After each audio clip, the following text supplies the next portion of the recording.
stories are too big for one lifetime.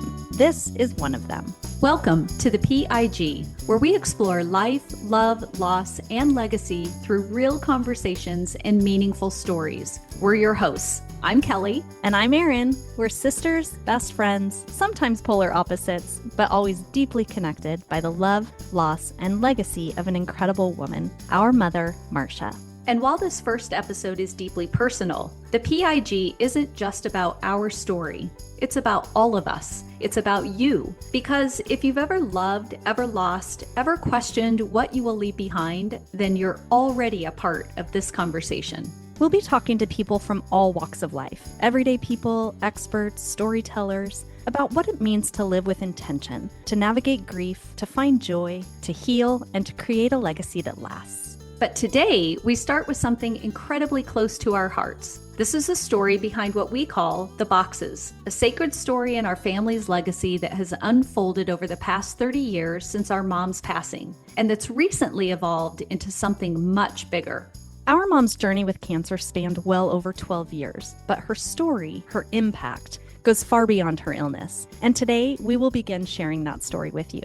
And we're joined by someone who has been instrumental in bringing this story to life, our dear friend, Chris Howard.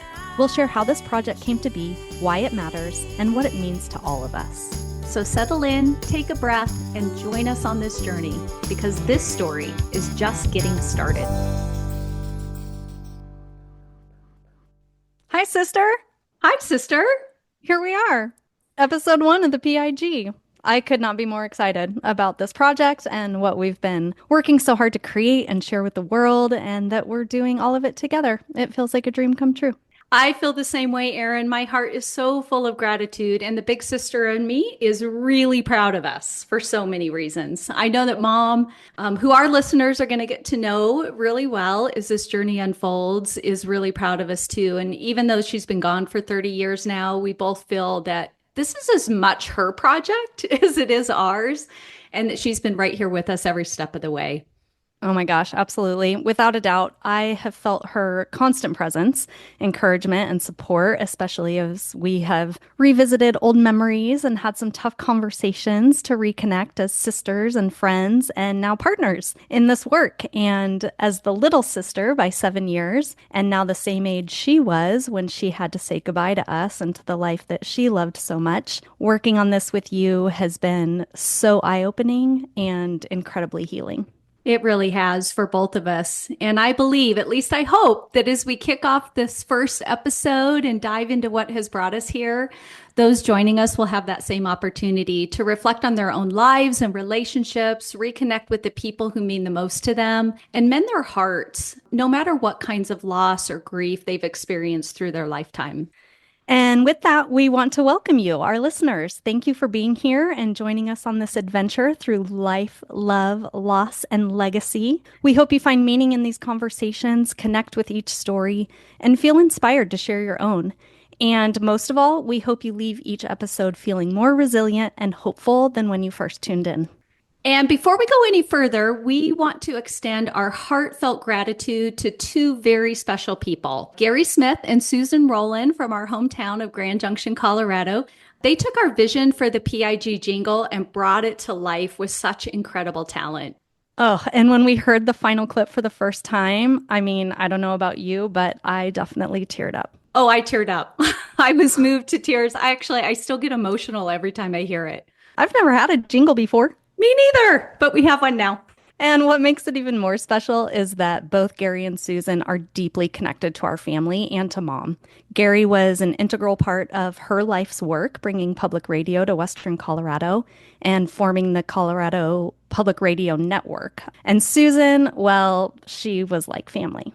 She really was. Susan took care of you, Erin, when our parents traveled. And I know that her angelic voice still rings through your ears. I know it does mine every time I'm sitting at the piano and playing. And, you know, years later, she stood in front of nearly 1,000 people at Mom's memorial service and moved everybody to tears.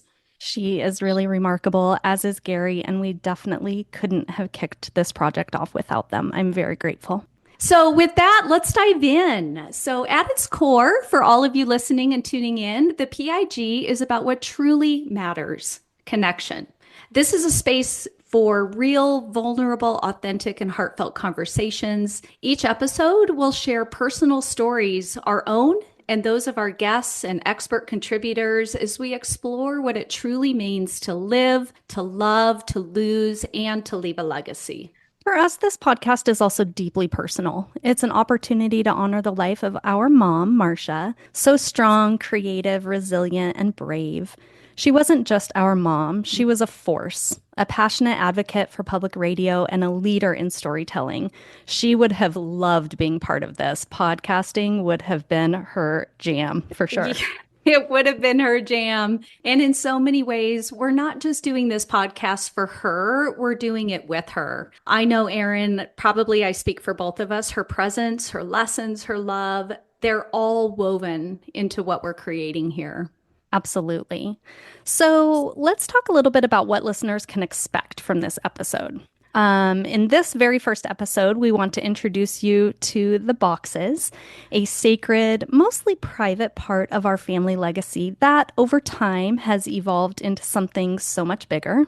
And we'll be sharing this conversation with somebody very special, very near and dear to our hearts now, our good friend who truly feels like family, Chris Howard. Chris has been instrumental in bringing this story to life, and we'll talk about how this project came to be, why it matters, and what it means to all of us.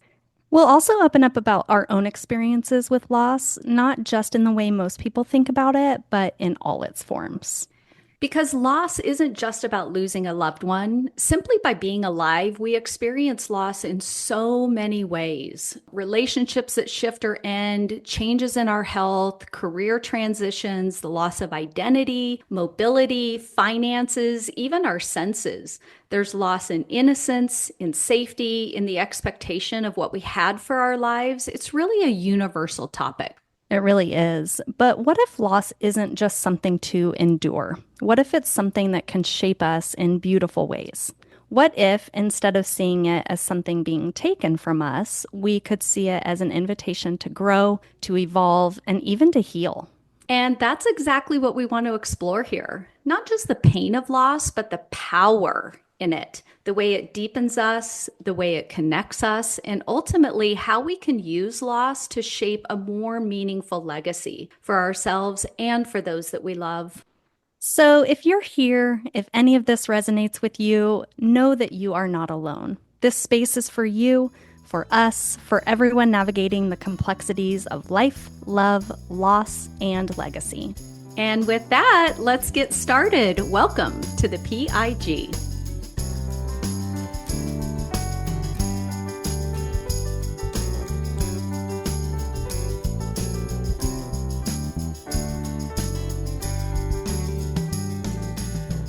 So, now that we've set the stage for why we're here, we want to introduce someone who has been instrumental in bringing this story to life. Chris Howard is more than just a friend. He is now family.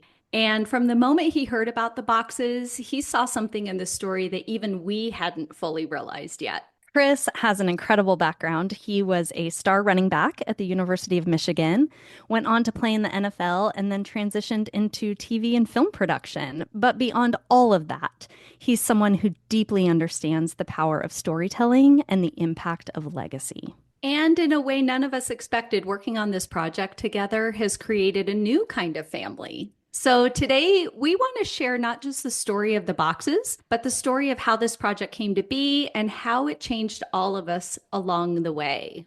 So Oh, that's my cue. That's your cue. And leave it to me to ruin the flow of the first episode. No We're way. gonna make it happen. What's going on, sisters? It is so good to see you, Chris. Thank you so much for being here with us today. Absolutely. I appreciate you guys bringing me on. And, with that, such a great introduction, star athlete, I'll take it. Well, you certainly were all that. We want to talk a little bit about your career, but we're so happy to have you here on the PIG. So welcome to episode 1.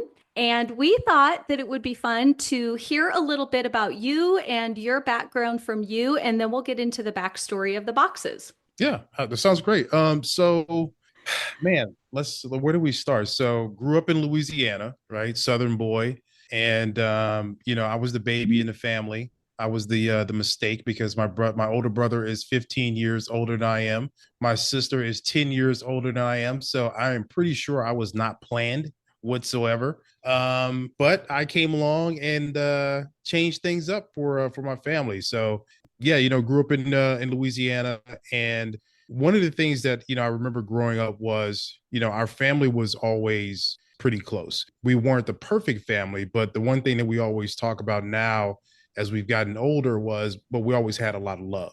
If you have a lot of love in your family, I think you can eventually overcome some strained relationships. Let's put it like that. And that was one thing that we really carried over in our family. So, but yeah, I grew up in Louisiana, played sports all my life. Went to University of Michigan, like you guys mentioned. Played college football, played in the NFL. Was able to live out my dream of getting drafted, playing in the playing for the Broncos, your guys' Woo woo. favorite team. That's right. I was there long enough to have a hot cup of coffee before I moved on to the Jaguars and then on to the Raiders. So, I played professional football, but I always felt like the NFL, we always have a saying that the NFL stands for not for long. That is the absolute truth because the average football player's career is probably 4 years. It might be even less now. So I always had an eye on life after sports, and I really wanted to use what I learned at the University of Michigan, which was networking, and I really wanted to use that to my best ability because I knew one day football was eventually going to be over. I like to say that I was prepared for that day, but I really wasn't. I thought I was, but I wasn't really prepared because I got to the NFL and did dumb NFL player stuff like not managing my money, right? Just playing sports and hanging out and doing all those things. But those are lessons that you learn as you get older. But I enjoyed my time in the NFL, but I always knew that it was going to be something that it was just going to open doors to the next stage of my life, which ended up being getting into the entertainment industry. That's really awesome. And you have had such an incredible journey. And we want to take a dive into that incredible journey of your life as we go. But I love that not for long. I've never heard that for the NFL. Yeah, that's it's pretty common amongst most football players and actually just really all sports. I mean, if you look at a lot of sports, the careers are very short. Just because it's a revolving door of athletes. So every year you're fighting for your position, and every year you're getting older, and every year they're bringing in someone younger. So it's kind of like it's a revolving door of worker bees, essentially. Well, I hear some fodder in our episode future. So, Erin, let's go deep into how this project came to Chris, right? So there's backstory of how we got here. So I'd love to have you rewind to the moment that set all of this in motion. Absolutely. That is a great place to start.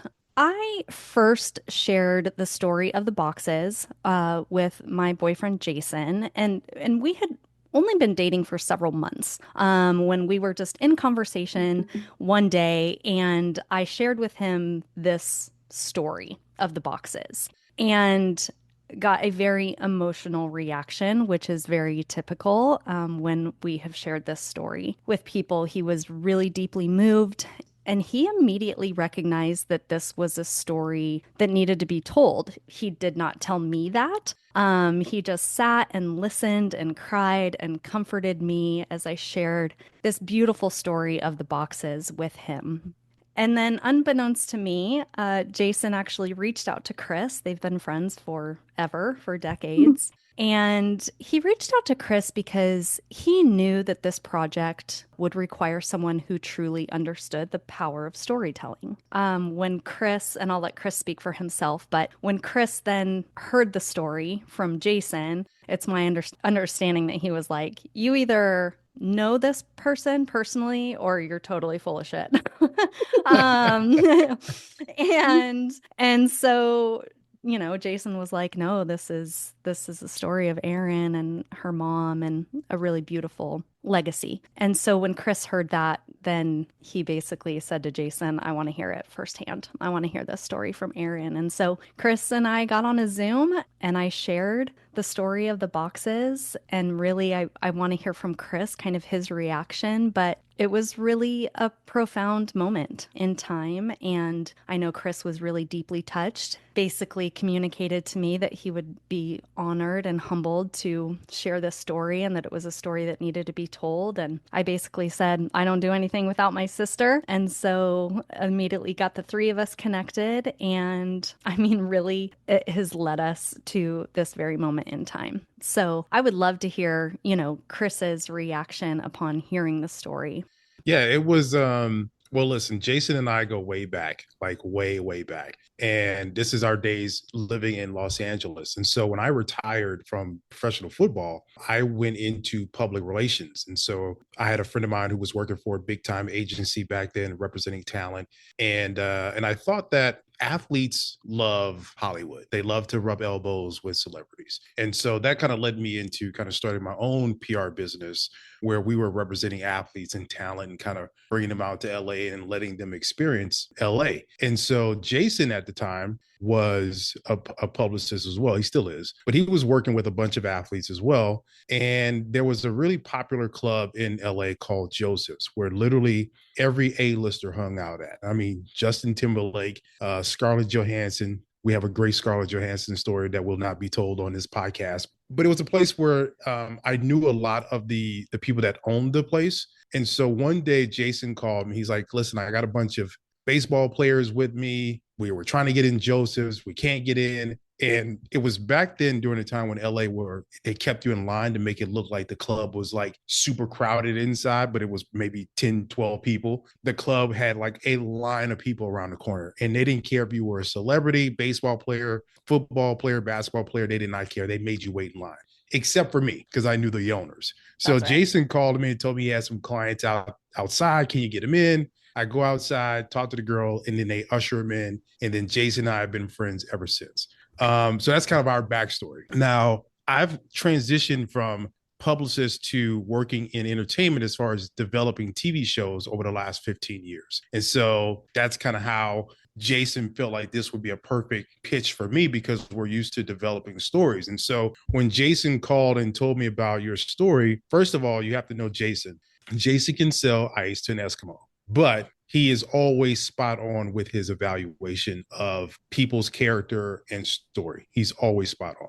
And so when he told me the story, I said, okay, if it's as good as the way you just made it sound, I needed to hear it from the individual. I need to hear it from Erin first. And so when you and I got on that call and you told me about the story, I was like, holy shit, like it's actually even better than what Jason told me. And for me, it was just, I'm always looking for stories that are about resiliency, hope, struggle, adversity, overcoming obstacles, and just very stories that just really touch you. All right. I'm a very emotional person. You may not seem like it. I'm like 5'11" and 260 pounds, played running back. So you might not think I'm an emotional person, but I will cry at the drop of a hat. If it's a powerful Allstate commercial with some kid and his dad having a moment, I will probably break down crying. But I love those type of stories where it touches or it awakens something in us that allows us to be vulnerable. And that's kind of what I got from the story when I first heard it. And I was like, I don't care what I got to do. Some way I have to be involved in this story, even if it's just introducing you guys to someone that can tell the story. I just felt like I had to be part of getting this story out there. And so that was it. I was like, I'm going to get in here one way or another. These sisters are going to love me one way or another. And that we do. We love you, brother. And I will attest to the fact that you are a human teddy bear because we have shared together, the three of us, so many tears over the time that we have been talking about the story of what we're currently calling the boxes, how deeply it resonated with you, how impactful it's been in my life and in Erin's life, our family's life. So Erin, let's dive into the boxes and give our listeners kind of a little taste of what's to come with this story.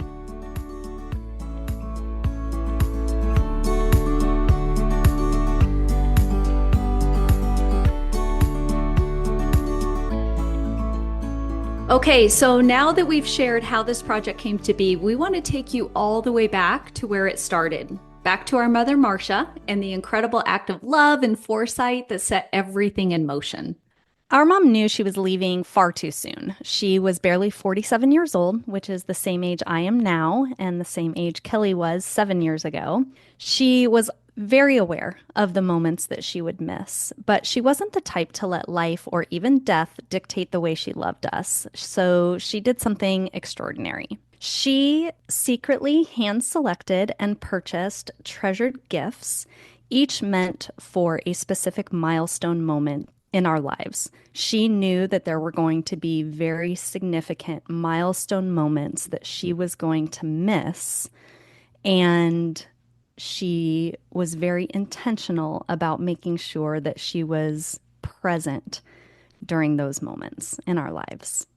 Yeah, each box was carefully wrapped. It was paired with this beautiful personal handwritten note, which just emulated all of her love and her wisdom and her presence. And Pop, our dad, obviously was the only one who knew anything about them. She was truly the most organized person on the face of the planet. So, of course, she had very precise directives and instructions about how these gifts, these boxes, were to be delivered to us, but that they were to be kept hidden until just the right time. That was the time where she wanted to show up. So the very first box, Erin, arrived at your high school graduation. That's right. And we'll dive into her history and her cancer diagnoses over the years, but I think it is important to, point out that, this final diagnosis that she was diagnosed in about May and died in September. It was very fast, a very aggressive cancer. So the fact that she did what she did in a very short amount of time is really special and extraordinary. And yeah, speaking to what you said, like we didn't know about this. This was something that she did in secret, wrapped these gifts, handwrote these notes, and left them in our family safe with a directive to Pop of when to give these gifts at these milestone moments. And so mom died at the very beginning of my senior year of high school. I was 17. Yes, imagine my surprise when that first gift arrived at my high school graduation, when Pop presented me with that gift, with this beautiful box with a handwritten note from her that said to Erin on her high school graduation day. It was really extraordinary. Can you describe how you felt in that moment? Oh, it felt overwhelming. I remember it feeling very overwhelming. It brings tears to my eyes every time I talk about it because it was so unexpected. And it was that first milestone moment without her. And so I remember just missing her so much and wishing that she was there. And I do remember the shock when Pop did present that gift to me and I saw her handwriting and then opened the gift. And it was this beautiful set of pearls. It was a necklace, a bracelet, and pearl earrings that had actually been a gift to her from our dad, and then that she passed on to me. And so it was very overwhelming. At the same time, it was just and so unexpected, but it was so beautiful and overwhelming in a wonderful way that she had made it a point to, even though she wasn't physically there, she made it a point to be very present in that moment. And I think that was her ultimate goal, was to make sure that she was remembered and a part of those special moments in our lives. And it was magical. I remember just being present for these moments with you. You ended up getting more boxes than Scott and I did. Scott's our brother, because we would be remiss to not talk about the fact that at the time that she was purchasing these gifts, fighting her third and terminal cancer, and as you said, it was so aggressive and so fast, she was also planning two weddings. I got married in July and Scott got married in August in Grand Cayman, which she was very fortunate to be able to attend. And then just a couple weeks later, she was gone. We lost her. And being there to see you receive these gifts, I can literally be in the moment all over again, just like you. And I know, Chris, we've talked about this with you too. We can just feel that presence and feel that time. So, Erin, tell us about the next gifts that came along. So the next gift after that came on my 18th birthday, which was really beautiful moment in time. She had taken her wedding ring and she actually had two wedding rings because she upgraded along the way. And so she had this original ring and then when she upgraded to her second wedding band, I know that Kelly, that you have a story about that. That is a ring that you have, and that'll be probably a whole nother episode when we dive into that story. But for my 18th birthday, she had her original wedding ring, and she had taken the center diamond out and actually set it into a ring for our dad. And she had replaced that stone with an amethyst. And it's beautiful. And I received that on my 18th birthday. And then I received another gift from her upon my college graduation and another one on my wedding day. And then we all received gifts for our firstborn babies. And that's a really, really special series of gifts. Yeah, it really is. So those were these beautiful silver rattles that she bought. I remember her last birthday, I threw a birthday party for her at a house that I had just bought here in Grand Junction. And she was sad. You know, she knew that her cancer was terminal. And my niece had just been born, Jenna, and she was just not even a month old when we had her 47th birthday. And I remember her holding Jenna at that party and she just leaning into holding and loving that baby. And I knew also how much she was hurting and how sad she was that she wasn't going to be here for the birth of her own grandchildren. And now between the two of us, we have 4 children, 5 with my amazing stepdaughter, Savannah. And then Scott has 2. And so all of these children, but it was those firstborn that received those beautiful rattles. And then Scott and I also received gifts on our first wedding anniversary. And I just remember every single time we opened those gifts, this feeling of, Erin, as you shared, that overwhelming sense of her present, that it wasn't just a gift, it was proof that she was still loving us, still celebrating with us, and still guiding us.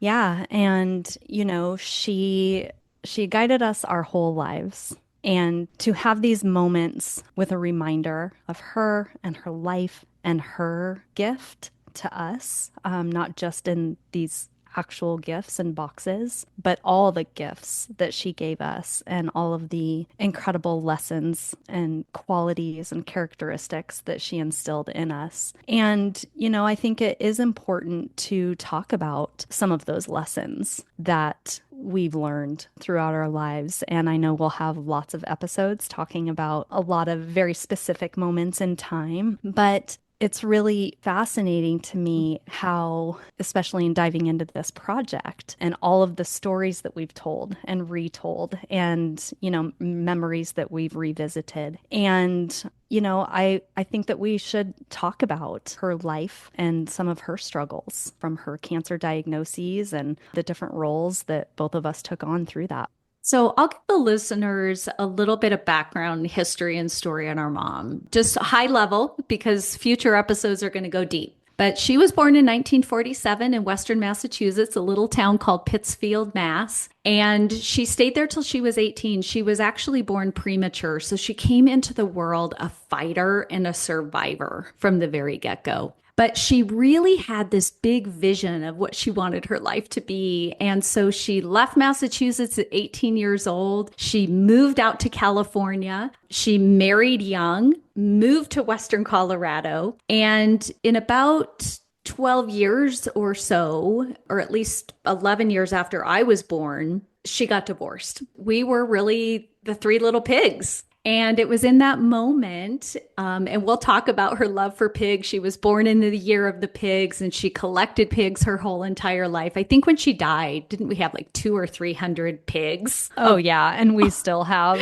so many. I have a huge collection behind me. Me too. Everywhere I look in my office or in the house, there's pigs everywhere. And that was really the impetus for naming the PIG the PIG. And even though we are approaching this with purpose, intention, and gratitude, there is that real history of her passion and love for pigs that comes shining through what we're doing. But anyhow, we were the three little pigs, and she was doing her life's work, which was bringing public radio to Western Colorado. That was her dream. And she was doing that for us. She wanted us to have good, high quality programming. She wanted us to have access to culture. She wanted us to have awareness of really great storytelling that came from the public airwaves. And so she founded KPRN Public Radio in Grand Junction, and simultaneously, as a single mom, was diagnosed with a pretty aggressive breast cancer, very unexpectedly. I remember you were so little, just 4 or 5 years old. I was just going into junior high at the time, and it was a really, really challenging time of life. But she persevered and she tapped into that unbelievable strength that she had. Through it all, she spearheaded the formation of the Colorado Public Radio Network, which still exists to this day, did a ton of work with National Public Radio, and lived. And I remember the stories that she and I would share through the years about she had to live for you and I. We were her mission. We were her purpose. Her work was important, but nothing was more important than knowing that you and I were going to be okay. And so she did that. She met and married the love of her life, Pop, our dad, and we got a wonderful new brother, Scott, and we just became this instant family. And then within about 10 years of that, 10 or 12 years of that, as we were all growing up and flying the nest, you were the straggler still at home. She was diagnosed with her second cancer in 1992 and took a different treatment protocol approach. That was her choice. And then in 1994, like you said, in May, she had her terminal diagnosis. And that summer passed very, very quickly. That's when she poured into this project of the boxes. And then she passed September 12th of 1994. And as sad as we were to say goodbye to her, I think that that next year, bringing these boxes, the ones that came to you on your 18th birthday and your high school graduation and all of them that came after that, it was pretty sacred and private for our family. It was something she did just for us. It was a deep act of love, and we have held it close to our hearts for so long. But now it's been 30 years since she died. And we've had these nudges from beyond and these little signs and moments and this introduction to Chris. And it really is almost as if she's been orchestrating all of this from beyond. I completely agree. Thank you for sharing so many of those details and talking a little bit about her life. And, you mentioned that she was born prematurely and came into this world a fighter. And she did. She fought. She fought for us, for our future. She fought to build something beautiful and meaningful and to create a legacy. And that's exactly what she did. Yeah. And exactly honestly, what she's still doing. No doubt. And honestly, Erin, I believe that as these last years of our own lives have taken us in different directions as we've gotten older and aged and matured, and we've had lives of our own with our own kids and our own events and divorces and lost relationships and friendships and so many things we're going to talk about, that one of the things that happened with you and I through these last several years was losing the closeness that we once had as younger children. And honestly, I've told you this, I think Mom finally called bullshit and wanted us to realize that the greatest gift of all was giving us each other. And so that brings us to where we are today with this podcast and with this project. And again, for all these years, it's really just been ours. But now seeing it through Chris's unique lens of perspective, we really recognize the importance of her gifts and her messages, not just for us, but for so many others. Yeah, absolutely. And, Chris saw something in this story, like you said, something universal, something deeply human. He recognized the potential for this to be more than just our family legacy. And so that's exactly what we want to explore next.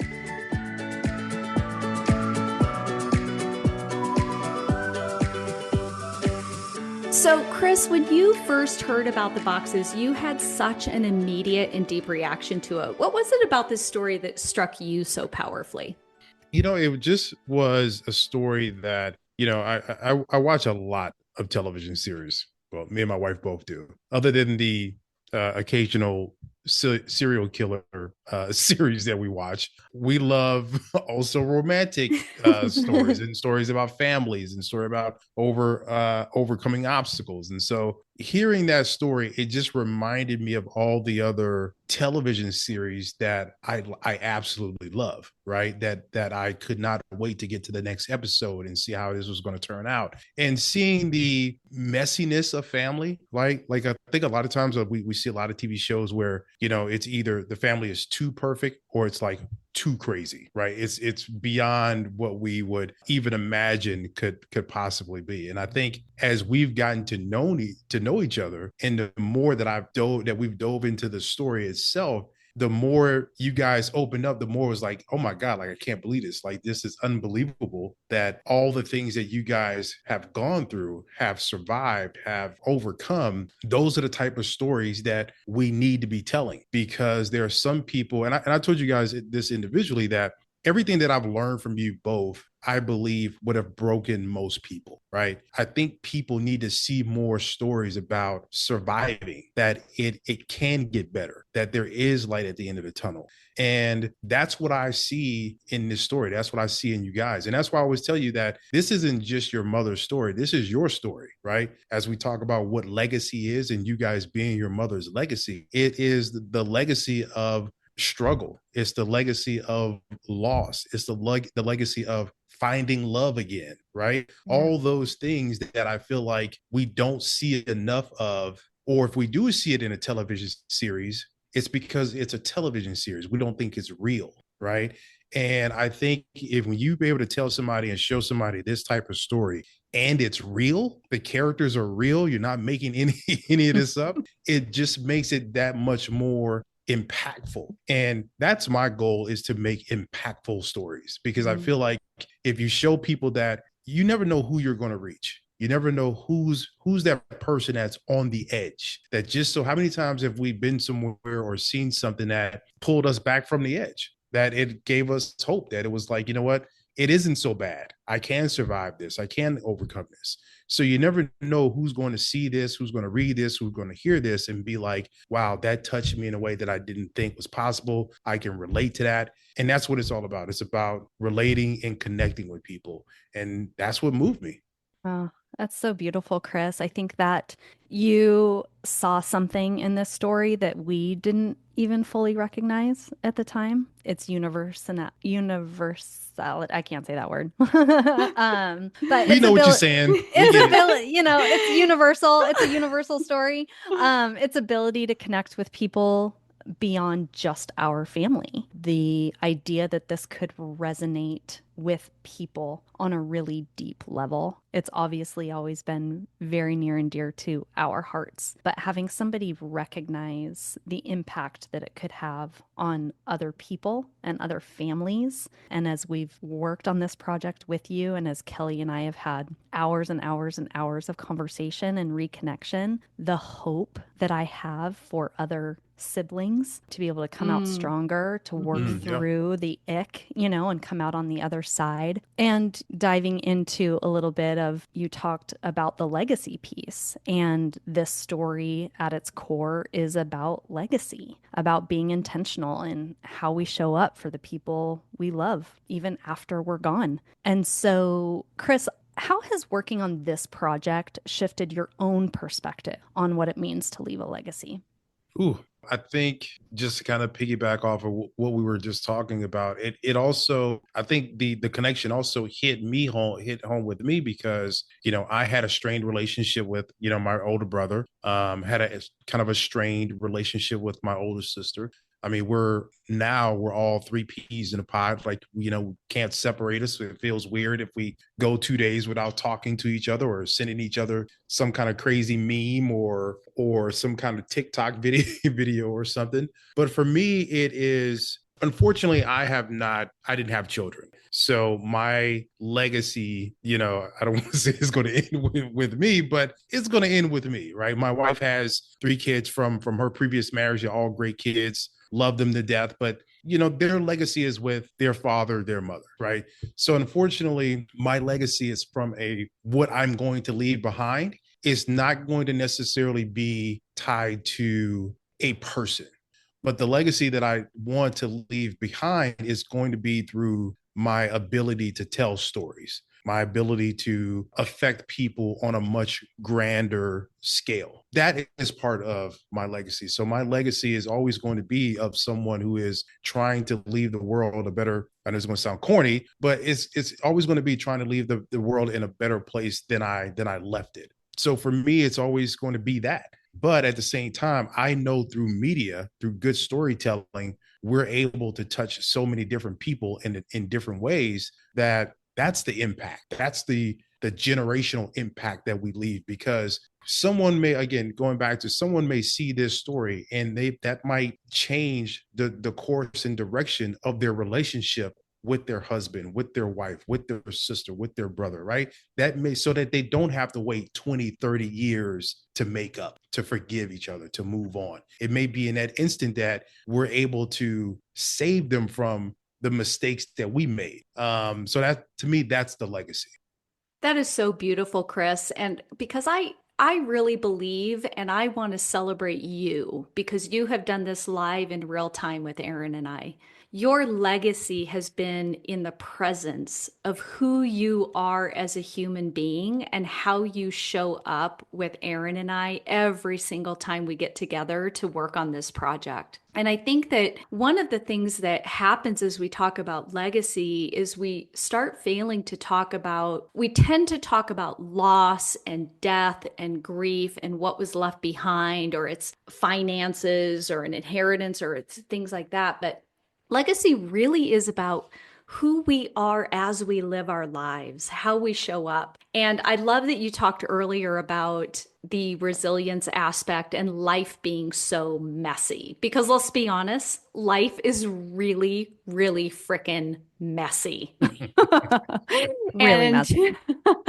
this first episode, we're not diving into the messy aspects of our life. We're really focused on this one story that's one aspect of our lives. But you're right. Erin and I have been through a lot in just 47 and 54 years.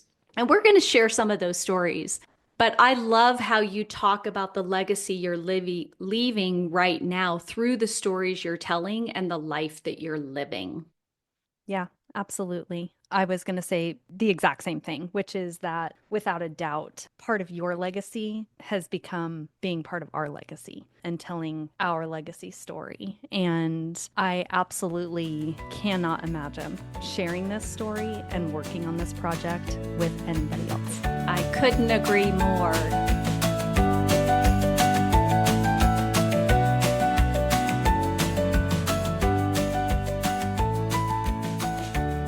So, Chris, what has been one of the most surprising or personal takeaways you've had from working on this project with us? Well, I've gotten to know your wonderful husband, Marcus, and Marcus and I have been doing some coaching and some working on the side. And he's in, for those who don't know, Marcus is he's a life coach. And he's been able to kind of help me focus on areas that, again, we all have areas that we need to work on and we need to get better at, but also on how to recognize certain situations and how to deal with those certain situations. And I think one of the things that working on this project has helped me do is recognize some of the resiliency in myself, because I see how strong you two guys are. I see what you guys have gone through and how you continue to keep putting your best foot forward. No matter what has happened, you guys continue to move forward. And I think for me, the thing that I take away from that is you just have to keep moving forward. You can't just wallow in your despair. You can't wallow in your just woe is me. Yeah, the shit sucks. Yeah, it's bad. But what are you going to do? You have to keep moving forward. And so for me, this project has really kind of impacted me in that sense, that it's just giving me that extra drive. It's giving me that extra drive of knowing that we have to keep going and we have to get it done. We have to get this story out. And I apply that to every aspect of my life, no matter what I'm working on. But yeah, I mean, it just continues. And as the story evolves, which I swear to God, every time we get on a call, it's like, it's always something new. The story evolves and goes in another different direction. And I'm like, holy shit, like now we gotta change this. But it's So just many layers. it's layers. It's a 7-layer cake. But it's just evolved to the point to where you have to really self-evaluate and really examine what you can control and what you can't control. And relationships. Some relationships are going to be good for you. Some relationships are going to be bad for you, but they don't have to define you. That's the one thing. Another thing that's really impacted me from this story. Wow, that's really incredible. Thank you for sharing all of that. And speaking of that, relationships in particular, one of the most unexpected gifts for me of working on this project has been how much it has brought Kellie and I closer together. Yeah, our bond, Erin, has always been strong. After all, you were my greatest 6-year-old gift. I was that kid. I got a pony for Christmas and a baby sister for my birthday. So that was the greatest year of my life. But as much as I was your sister, for most of your life, I actually had to be your caretaker. And that ultimately shapes so much of how we experience life, grief, each other. And honestly, after mom passed away, I felt like I had to hold everything together for Pop, for you, for everyone, for the local community. I stepped into these really, really big shoes in our local community. And I didn't realize until recently how much that shaped my relationships, my family, my career, always being in that caretaker role. Yeah. And then, on my side, losing mom at 17, and then I actually went to boarding school my junior and senior year of high school. So mom died, and then I went back to boarding school, and it was so isolating. I didn't know how to process it. I built walls, really was just kind of focused on surviving. And working on this project with you and Chris has actually helped me see that time of my life in a whole new way. It's forced me to, I mean, we've had some tough conversations and worked through a lot of things, but to be able to, all these years later, recognize how we processed our loss very differently. A lot because of our ages and just where we were at in life. But then we built our lives differently: marriages, divorces, raising children, building businesses, all of it. But through this project, we've found a way back to each other in so many ways, but for me, in ways that I didn't even realize we needed. Yeah, it's been really extraordinary. And Chris, you've had a front row seat to all of this. You've literally been in the chair with Erin and I. You have seen the way the boxes has affected us in our lives, but you've also seen the way that we've reconnected. And I'd love to know what it's been like for you watching this unfold.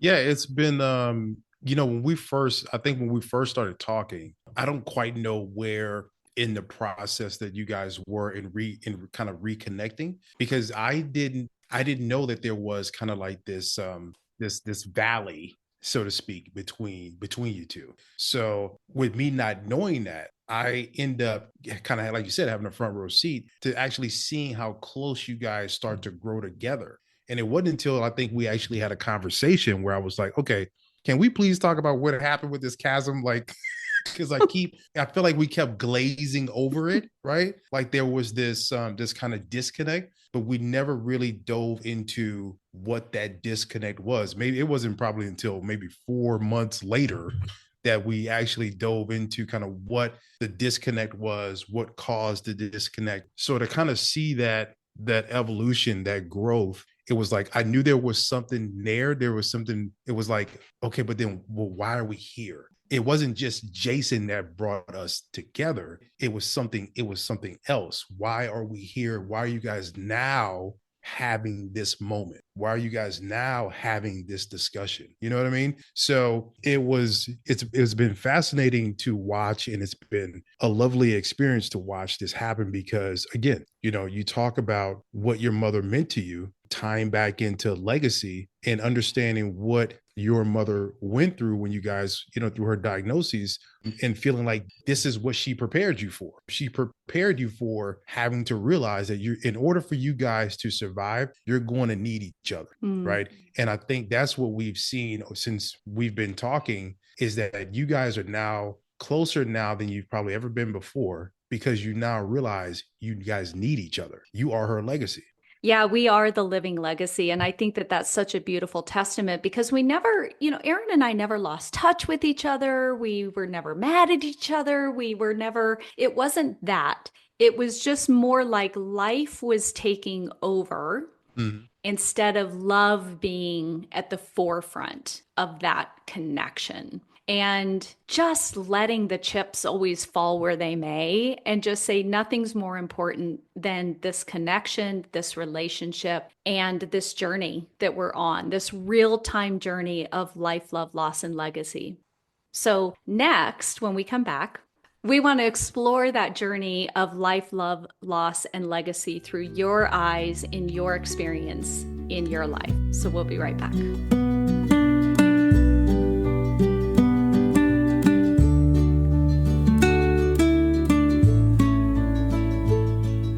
Okay, Chris, so you've spent so much time helping us tell our story, but we want to hear yours. You've experienced your own journey with life, love, loss, and legacy, and you touched a little bit on it earlier, but we'd love for you to share some of that with us. What have been some of the deepest losses in your life, and how have those experiences shaped who you are, both personally and professionally? Well, that is a good question there, sister.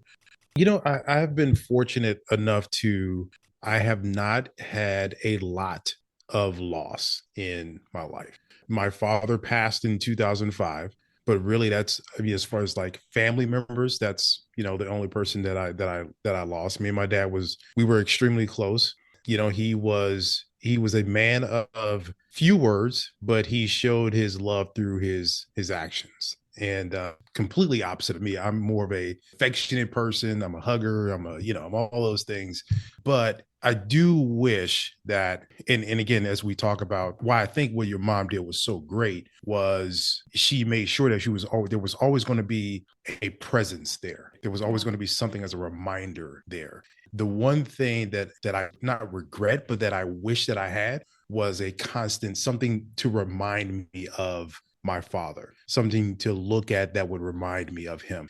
There was a moment where a few years ago, I was just kind of like, it was almost as if his memory, a memory of him was fading, right? And it wasn't until someone sent me some pictures of me with my dad that I never knew existed, that I was able to finally remember some of these special moments with him.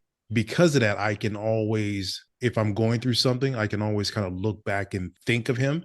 And it's always great, but it's also incredibly sad because, I always think about if I could have bounced some ideas off of him, if I could have asked him some things about being married, maybe that would have helped me in my first marriage. Granted, if I told that to my mom, I'm sure she would have a whole different she would have a whole different answer to that. But there's moments where you just wish that you had that parent that was around that you could get their opinions on, right? Mhm. Because they've lived that life. They've lived that life as a parent, as a husband, as a wife. So you always wish that you had that. And that's why I think what your mom did was so great was she was always made sure that she was present in those moments. So I've been fortunate that I haven't had to deal with a lot of loss. Of course, marriage, divorced, but that also led me to, the most beautiful woman that I'm married to right now, Mm. Sonia, who is the love of my life. But loss is opportunity for growth. It's an Yes. opportunity for us to, again, self-evaluate, look at who we were and determine who we want to be. Loss does not have to be a bad thing. It's okay to grieve, and it's okay for grief to inspire you. It's okay for grief to encourage you. It's okay for you to take that grief and channel it into something more powerful, something more positive, because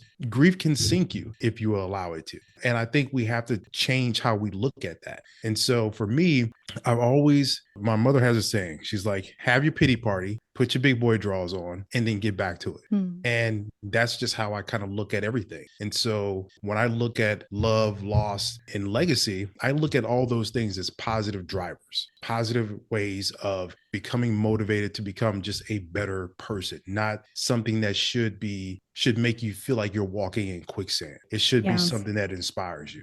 I know that Erin and I are both shaking our heads up and down because you're talking my language specifically, right? Growth through adversity. And I think one of the things that happens with loss, especially the death of somebody that we're very close to or is in our family that's near and dear to us, is that we're taught to push through loss or to move on or to be strong. Whereas if we allow loss to reshape us through growth and through lessons, we can actually come out on the other side full of hope, belief in what's possible, stronger for having gone through the experience. Mm-hmm. And then we can be on a journey with other people who are going through something similar. It increases our level of empathy and understanding and awareness and consciousness of what it means to be human. Mm-hmm. As you think about like the story with your dad, are there any specific lessons of that loss or going through your divorce and that loss or shifting careers, which can also be a loss? Any specific lessons that really stand out for you?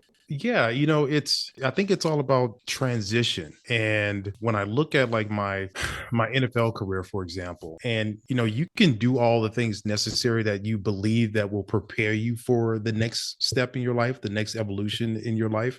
But until you get there, sometimes you will see how woefully unprepared you actually are. And in my situation, where again, as an athlete, I've been playing sports for all my life since I could practically walk. So I was always defined as an athlete, right? Every day you have a regimen. Every day you wake up, you eat, you go to practice, you watch film, you do all these things. But one of the things that I struggled with was, once you're removed from that, who are you after that? Because all you've been known as is been an athlete. So once that's removed from you, now you're on a journey to figure out who you are. Mm. I joined a group a few years ago called MVP, Merging Veterans and Players. And essentially, it was a group that was started for former professional athletes and military to kind of come together, kind of have a fireside chat, talk about what it's like to transition and what it's like to not have that regimen in your life anymore. We saw a lot of similarities, because if you're in the military, however many years you were in the military, you're taught to kill, kill, kill, kill, kill, right? That's the enemy. Kill, kill, kill, kill. Right. But then when you come home, you're expected to be a husband, you're expected to be a father, you're expected to be a friend, you're expected to be all these things. And they find it very hard for them to make that transition, because if you're not in the military, and that can go for anything, anyone, an accountant, doesn't matter. Who are you outside of being described as what a piece of paper tells you that you are? And a lot of people find themselves lost. And I found myself lost for a number of years after that. But it wasn't until going through that I also was able to find strength in that I was also able to find direction, that I was also able to find purpose, because I knew I was going to have to kind of redefine myself. And I think when you go through loss, you have to figure out a way to how to redefine yourself and not be defined by that loss. God, it's so beautiful, and really impactful. What a Um, great program to be a part of. Yeah, Yeah.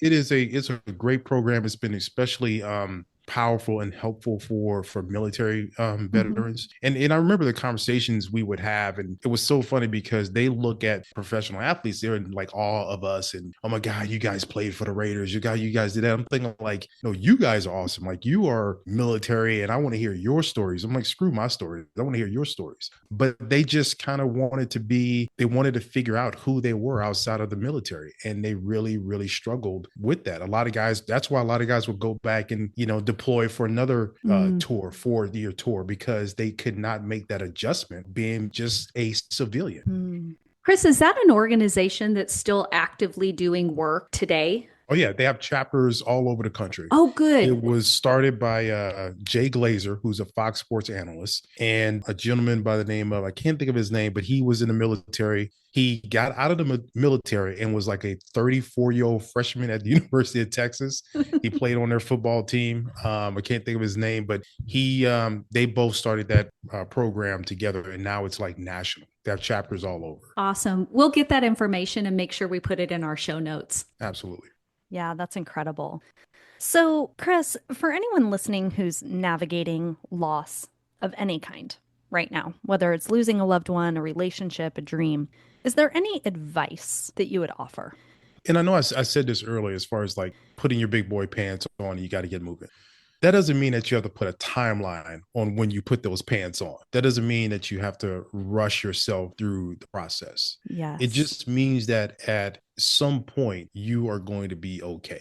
You are going to be okay to the point to where you can pick up, you can move on. And I think that's the biggest thing that we have to realize, that and even if you're someone who is with someone who's dealing with loss, you don't want to put the pressure of them having to feel like they need to hurry up and get over it. So I don't think you need to put a timeline on it. I just think that when you're going through loss, it's just understanding that you will get through it. It's not going to be pretty. It's going to take a lot of work, but you will get through it. And I think maybe people do underestimate the amount of work that it's going to take for you to get through. Yes. I think that what you just shared, Chris, too, is very timely with the period of time that we're in. There are a large number of people in our country right now who are feeling loss on a lot of different levels. Mhm. And I think it behooves us to speak to it. We'll probably spend some time on some episodes coming up talking about what people are experiencing right now on both sides and how those losses are affecting people. But I think what you spoke to is so important for us to keep in mind. We are all doing this together. And that's where the purpose of the PIG really comes, that this is all about connection. Mhm. So, we're going to do something fun as we transition. One of the things that we want to do with the PIG is ask our guests what their PIG is. So, our PIG is purpose, intention of and gratitude. Erin and I have loads of PI and G words that we're going to share and have a lot of fun with as we do this podcast. But do you have a PIG that you want to share with us and our listeners? I think my purpose, I didn't go to school for what I do for a living. When I got into this industry, it was more so about, I want to tell cool stories. I want to be a Hollywood producer, probably for all the wrong reasons.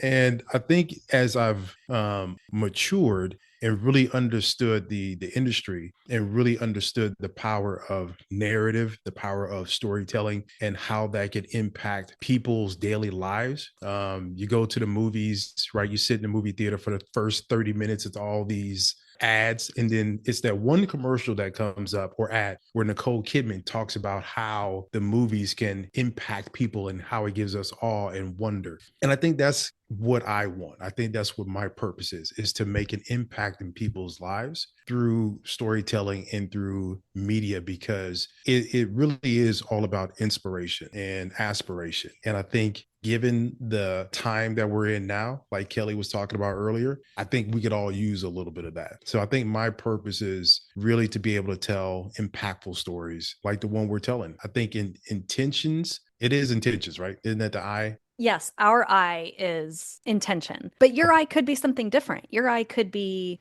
impactful. It could be ice cream. Your eye could be something totally different than ours. Igloos, Igloo. Well, it's not ice. igloos. Ice cream would be a close second, but I would stick with intentions. I think, my intentions are just to leave the world a better place than I left it. My gratitude is just, in this industry, I mean, you come across a lot of different people and a lot of different personalities. And I am grateful that I've been able to work with like-minded people, because if you can't work with people that you enjoy being around, if you can't tell the stories that you want to tell, it kind of defeats the purpose. And I am beyond grateful that I've been able for people to entrust in me to tell their stories, that they trust me enough that they understand that I will treat their story like it's my own. I will treat their family like it's my own family. And I'm just grateful for that. Well, I can definitely attest to you being an intentional human. I feel like you've been very intentional with Kelly and I, very intentional with the passion you have for this story and for telling it honestly and having it be a true reflection of our life and our mom's life and her legacy. And you have inspired me in ways that you will probably never know, even though I try to tell you. You are doing incredible life work, and it is an honor and privilege to be a part of your life and to be working with you on this project. There's absolutely nobody on the planet who would have been our first guest. This has been an incredible conversation, and I love all of our conversations, but now we get to share you with the podcast world, and it's an honor and a privilege. Wow, this has just been such a joy. It's been an emotional and meaningful journey. And I know we're just getting started, but I'm really grateful to have shared this time with you, Chris, and to have introduced the world to the story of the boxes. Yeah, it's been we always make fun of, not make fun, but we always say after one of our talks, we're like, man, I need to go for a walk, because it's Yes. usually so emotional and not like emotionally draining or anything like that, but it is, you take on kind of like it's like being able to take a deep breath and exhale at the same time with the two of you. And then you just feel lighter afterwards. And so I'm honored that you guys were, you allowed me to be a part of this story, your family. Yeah, we're going to get this story told, and it's going to win a bunch of awards, and it is going to spawn into a bunch of other opportunities for us. And I appreciate you guys, and I love you, and thank you for having me on. Well, we love you too, Chris. Thank you so much for being here with us today. Thank you guys.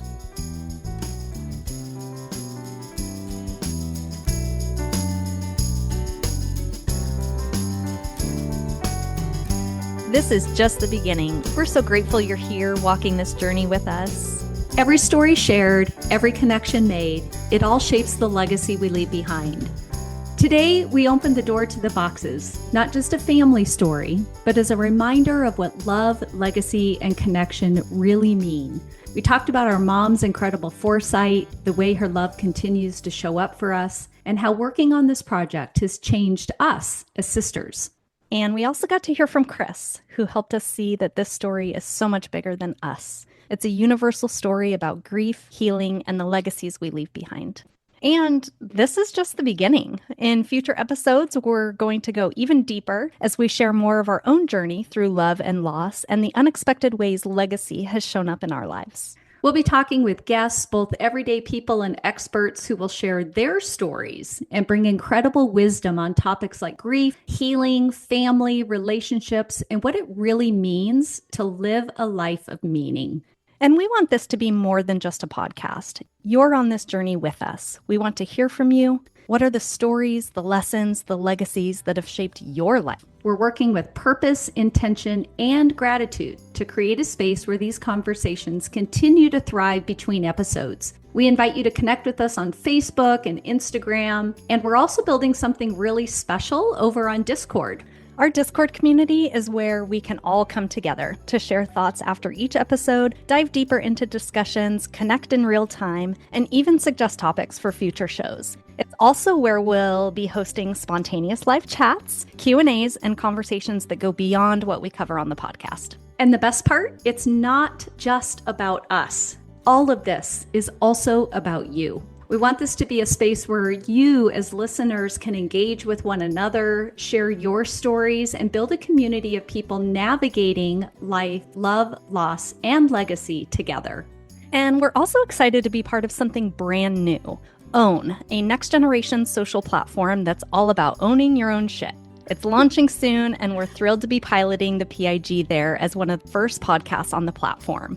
Own is designed for deeper, more meaningful conversations. So it's a perfect fit for what we're building here, and it's going to be another great way to connect, and we can't wait to see how it grows. Remember, you can find all the details, including links to join our communities or information on becoming a guest sponsor or founding partner of the PIG on our website at thepigpodcast.com. Finally, if today's episode resonated with you, please subscribe, hit that plus button wherever you listen to these podcasts. Share with somebody who you think would get inspiration and meaning out of today's episode or any future episodes, and please leave us a review. That helps us reach more people who might need to hear these conversations. And if you have a meaningful story to share about love, loss, or legacy, or you're an expert on these topics and would like to be featured on a future episode, reach out and connect. We would love to hear from you. Because legacy isn't just what we leave, it's how we live. And with that, until next time, hugs and kisses, everyone.